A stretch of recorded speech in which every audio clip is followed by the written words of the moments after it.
इतना ही नहीं, हमारे देश में अभी भी ऐसे कई केस चल रहे हैं जिनकी मृत्यु हो चुकी है। यानी कि केस लड़ने वाले व्यक्ति की मृत्यु हो चुकी है, लेकिन कोर्ट में अभी भी उनके नाम का केस चल रहा है। जहां एक और हमारे देश के अदालतों में यशवंत वर्मा जैसे जस्टिस हमारे देश में फैसला सुना रहे हैं, जिनके घरों में आग लगती है तो नोटों की गड्डियां जल रही होती हैं।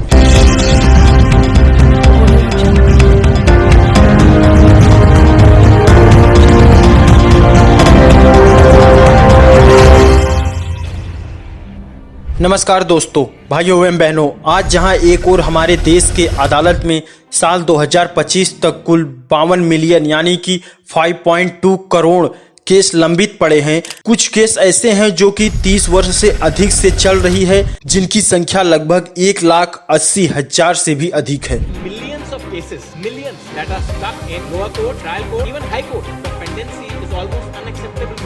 तय करो, तुम बहस करोगे कि वकील साहब करेंगे? This is a worry. वकील साहब कहाँ है आपके? वकील साहब नहीं है सर। कहाँ है? पता नहीं है सर। इतना ही नहीं, हमारे देश में अभी भी ऐसे कई केस चल रहे हैं जिनकी मृत्यु हो चुकी है। यानी कि केस लड़ने वाले व्यक्ति की मृत्यु हो चुकी है, लेकिन कोर्ट में अभी भी उनके नाम का केस चल रहा है। जहां एक और हमारे देश के अदालतों में यशवंत वर्मा जैसे जस्टिस हमारे देश में फैसला सुना रहे हैं, जिनके घरों में आग लगती है तो नोटों की गड्डियां जल रही होती हैं। इनको ये पता ही नहीं कि हमारे घर में इतना पैसा आया कहां से।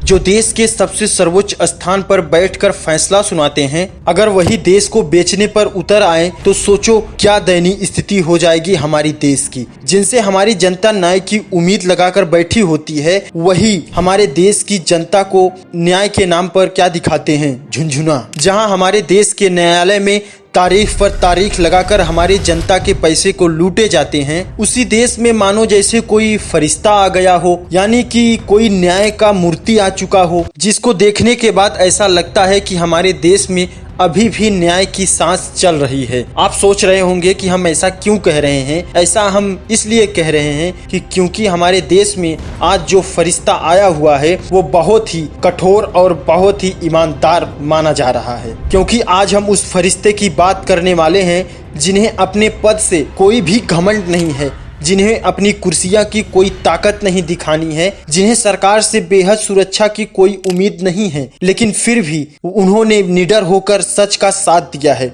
और उन्होंने जो कुछ भी किया है वो दिल को छू जाने वाला है। हम बात कर रहे हैं निजामाबाद जिले के बोधन कस्बे के मजिस्ट्रेट की, जिन्होंने अपने कक्ष से बाहर निकलकर बीच सड़क पर ही फैसला सुना दिया ताकि एक बुजुर्ग माँ बाप को सुरक्षा मिल सके, जो अपने स्वास्थ्य समस्याओं के कारण न्यायालय परिसर तक नहीं पहुंच सके। जज एसएम पिल्ली साई शिवा ने जब देखा कि दो कमजोर दंपत्ति को धारा 498A के तहत वैवाहिक क्रूरता के तहत आरोपी बनाया गया है, तो उन्होंने कांतापू सयम्मा और कांतापू नादबी गंगाराम, जो कि ऑटो रिक्शा से चलकर आए थे लेकिन वो न्यायालय परिसर तक नहीं पहुंच सकते थे, ये सूचना जब जज साई शिवा को मिली तो खुद सड़क तक जाकर वहीं उनका फैसला सुनाया और उन दोनों को बाइज्जत बरी कर दिया। मामला ये था कि उनकी बहू के द्वारा 2021 में तेलंगाना पुलिस में उनके खिलाफ आरोप पत्र दाखिल किया गया था, जिन्हें अब जज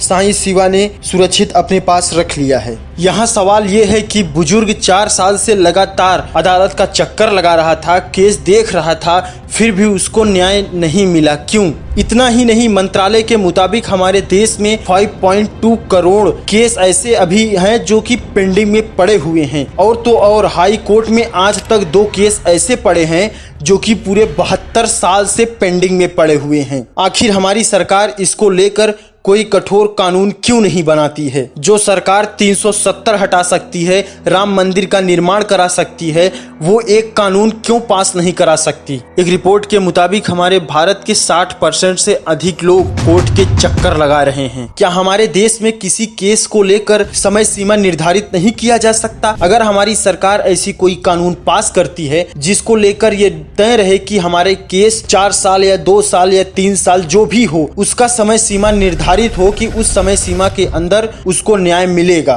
हमारी जनता अदालतों के चक्कर लगा लगा कर अपनी जान दे रही है, क्योंकि जो मैं पैसे कमा रहा हूँ उसी से मैं अपने दुश्मन को बलवान बना रहा हूँ। वही पैसे मुझे ही बर्बाद करने के लिए यूज हो रहे हैं और ये साइकिल बढ़ता ही रहेगा। मेरे मरे हुए शरीर के आसपास मेरी पत्नी या उसका परिवार की तरफ से कोई नहीं आना चाहिए। और हमारे नेता उनके वोट लेकर मलाइया खा रहे हैं। तो मैं समझता हूं कि इस विनाशकारी समय में जज साईं शिवा ने जो काम किया है उसे पूरे देश सम्मान दे रहा है और देना भी चाहिए। हमारी सरकार को चाहिए कि जज साईं शिवा को सम्मानित करे, जिससे हमारे देश की युवा पीढ़ी उससे जागरूक होकर जज साईं शिवा के मार्गदर्शक पे चले, जिससे हमारे देश को बदला जा सके। तो साईं शिवा जैसे लोग अब भी हमारे देश में हैं, जो हमारे देश को बदलने की क्षमता रखते हैं। बस उन्हें अपने सरकार का साथ चाहिए। तो आप साईं शिवा के बारे में क्या कहना चाहते हैं, कमेंट बॉक्स में लिखकर जरूर बताएं और हमारे चैनल को सब्सक्राइब करें और लाइक करें। धन्यवाद।